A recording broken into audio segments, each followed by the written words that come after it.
Specially आज मेरा message हो ऐसे लोग जिनकी फैमिलीज़ के अंदर हार्ट की डिजीज़ है, जेनेटिक्स में है उनकी। जी बिल्कुल, उनकी फैमिलीज़ में है, जेनेटिक्स में है, प्लस ऐसे लोग जिनको शुगर फैमिली में डिजीज़ मौजूद है या हाई ब्लड प्रेशर है,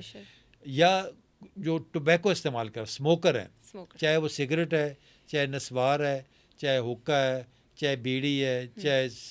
वो पान है, गुटखा है, इवन ये कई लोग ई सिगरेट या वेप इस्तेमाल करते हैं, ये शीशा जो बड़ा कॉमन है आजकल, ख़वातीन भी बड़ी, लड़कियाँ भी बड़ा यूज़ कर रही होती हैं, बहुत एक गलत ट्रेंड चल चुका है। हुआ, तो ये सारी चीज़ें ख़तरनाक हैं। तो ऐसे लोगों को बर वक्त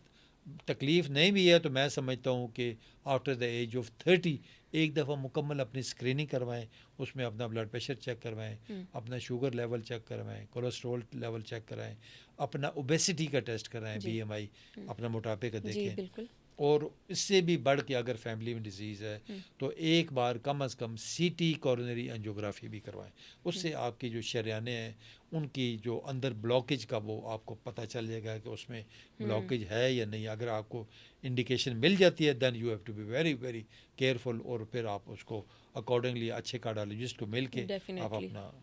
बिल्कुल इलाज करवा